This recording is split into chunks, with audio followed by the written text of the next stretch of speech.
بلوچستان کے شہر نصیر آباد سے ہمارے نمائندہ ممتاز سولنگی کی رپورٹ کے مطابق کمشنر نصیر آباد ڈویژن طارق قمر بلوچ نے ڈویژنل ہیڈ کوارٹر ڈیرہ مراد جمالی کے مختلف سکولز کا جائزہ لیا، تدریسی عمل، اساتذہ کرام اور طلباء کی حاضری رجسٹر چیک کیے، سکولوں میں درپیش مسائل اور تعلیمی امور کے حوالے سے تفصیل سے آگاہی حاصل کی۔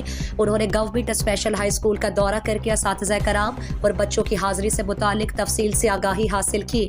ہیڈ ماسٹر نذیر احمد ڈومکی نے انہیں بتایا کہ اسکول میں 700 طلباء زیر تعلیم ہے، 17 اساتذہ اپنی ذمہ داریاں سر انجام دے رہے ہیں۔ حالیہ بارشوں کی وجہ سے اسکول کی خستہ حالی میں مزید اضافہ ہو گیا، اسکول بلڈنگ، سائنس لیب سمیت دیگر الیکٹرانک اشیاء، پنکھے وغیرہ بھی خراب ہو چکے۔ کمشنر نصیر آباد ڈویژن نے گورنمنٹ ماڈل ہائی اسکول کا بھی دورہ کیا، اساتذہ کرام سے ملاقات کی۔ اس موقع پر بتایا گیا کہ اسکول میں 36 اساتذہ بچوں کو تعلیم کے زیور سے آراستہ کر رہے ہیں، اسکول میں 663 بچے زیر تعلیم ہیں، اسکول کی چار دیواری چھوٹی ہونے کی وجہ سے چوری کی وارداتیں ہو رہی ہیں۔ کمشنر نے دورے کے موقع پر مختلف کلاس رومز کا بھی جائزہ لیا، بچوں کو دی جانے والی تعلیم سے متعلق آگاہی حاصل کی۔ انہوں نے مختلف کلاس رومز میں بچوں سے مضامین سے متعلق سوالات بھی پوچھے۔